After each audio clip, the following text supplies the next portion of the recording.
नमस्कार दोस्तों। इस वीडियो में हम बात करेंगे मोदी जी का चुनाव जीतने की रणनीति क्या है और विपक्ष उन पे किस प्रकार का एलिगेशन लगाता है कि ये चुनाव में किस प्रकार की धांधली करते हैं, किस प्रकार का गड़बड़ी करते हैं।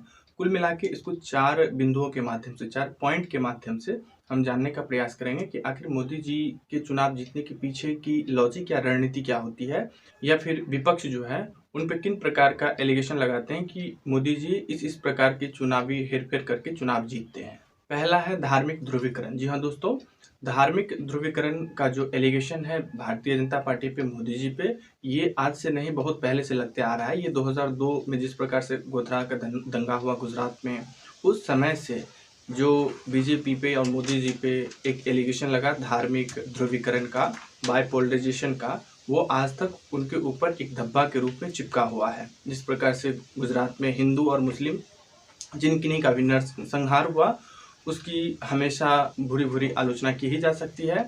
लेकिन बीजेपी की ये एक रणनीति भी है कि वो मुस्लिमों का भय दिखा के हिंदुओं का वोट लेने का प्रयास करते हैं। राम मंदिर के नाम पे, धार्मिक हिंदूकरण के नाम पे या हिंदुत्व के नाम पे वो समाज को एक तरह से बांटने का प्रयास करते हैं। और ये सांप्रदायिक रणनीति के तहत वो हिंदुओं का पूरा वोट लेने चाहते हैं। वो पोलराइजेशन करते हैं, 2 पोल में पूरे समाज को 2 खेमे में बांट देते हैं, और जिसके वजह से उनको सारे हिंदुओं का वोट मिल जाता है। तो ये भी एक रणनीति है। दूसरा पॉइंट है ईवीएम में गड़बड़ी। ईवीएम में अक्सर ईवीएम पे सवाल उठते रहे हैं। ये ईवीएम पे जो सवाल उठ रहे हैं ये आज से नहीं, ये कांग्रेस रिजीम में भी उठे हैं कि आखिर क्या ईवीएम एक मशीन है तो उस मशीन में कुछ गड़बड़ी की जा सकती है। चुनाव आयोग ने इस पे कई बार एक कॉन्क्लेव बुलाई है जिसपे सारी विपक्ष पार्टी या जो भी इस पे आरोप लगाते हैं कि ईवीएम में गड़बड़ी किया जा सकता है या ईवीएम में बीजेपी गड़बड़ी कर रही है या कांग्रेस गड़बड़ी कर रही है, तो सारी पार्टियों को बुला करके उनको ये बताने को कहता है कि बताओ इसमें क्या गड़बड़ी है या किस प्रकार से इसको हैक किया जा सकता है। आज तक इसकी कोई सत्यापित नहीं कर पाया है कि इस तरीके से इसको जो है सो हैक किया जा सकता है।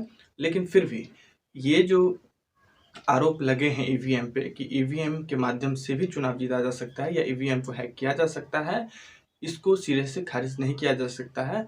आज भी इस पे एक प्रश्न चिन्ह लटका हुआ है। तीसरा पॉइंट है वोटर लिस्ट से नाम को गायब कर देना। हाल के दिनों में ऐसा देखा गया है, ये बीजेपी के रिजीम में ज़्यादातर चर्चा में रहा है कि वोटर लिस्ट से ही नाम को गायब कर दिया जाता है। सपोज दैट यदि किसी बूथ पे हिंदू का वोट 80% है और मुस्लिम का वोट 20% है, तो ऐसा आरोप लग रहा है कि बीजेपी के माध्यम से या जो भी वहाँ पे डोमिनेंस पार्टी है, जिस पार्टी का वहाँ दबदबा है, उस पार्टी के माध्यम से सरकारी अफसरों के माध्यम से उस 20% लोगों, जो वोटर है वहाँ का, उस बूथ का, उसके कुछ हिस्सों को गायब कर दिया जाता है। कुछ लोगों का नाम ही उस वोटर लिस्ट से गायब कर दिया जाता है, जिसकी संशय होती है कि वो रूलिंग पार्टी को वोट न दे या फिर जिस पार्टी का वहाँ दबदबा होता है।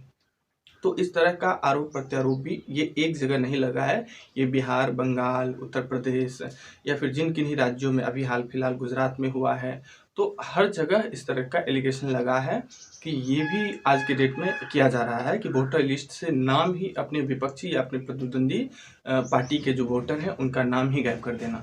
ये भी एक रणनीति है बीजेपी का चुनाव जीतने का। मुझे नहीं पता ये किस तरह के लोकतांत्रिक देश में इस तरह की चीज़ें कितनी मतलब प्रासंगिक है, पर हाँ, इस तरह का एलिगेशन लगता है। ये सच है, गलत है, आई डोंट नो, बट ये आरोप आज के डेट में बहुत ही प्रोमिनेंट तरीके से विपक्ष इसको उठाती रही है। और आखिरी और लास्ट जो पॉइंट है, जो सबसे बड़ा पॉइंट है आज के डेट में बीजेपी के लिए, वो है मोदी ब्रांड। जिस प्रकार से 2014 के चुनाव में मोदी को एज ए ब्रांड प्रेजेंट किया गया, प्लांट किया गया, उसका बीजेपी को भरसक फायदा भी मिला।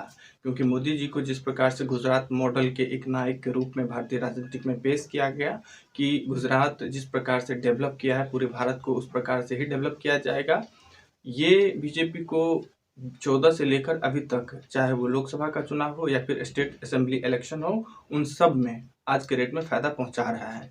ये एक अलग बात है कि हालिया दिनों में उनकी जो लोकप्रियता है उसमें कुछ गिरावट दर्ज हुई है, और देखने को मिल रहा है कि जिस प्रकार से उन पर भ्रष्टाचार, मतलब मोदी और अडानी को रिश्तों को लेकर के राहुल गांधी लगातार प्रश्न चिन्ह उठाते रहे हैं, ये भ्रष्टाचार का भी आरोप उन पर लग रहा है। कितनी सच्चाई है इसमें वो आगे चल के पता चलेगा कि किस प्रकार से इस पे जांच होती है या इसका जो आउटपुट है वो किस प्रकार से निकल के आता है।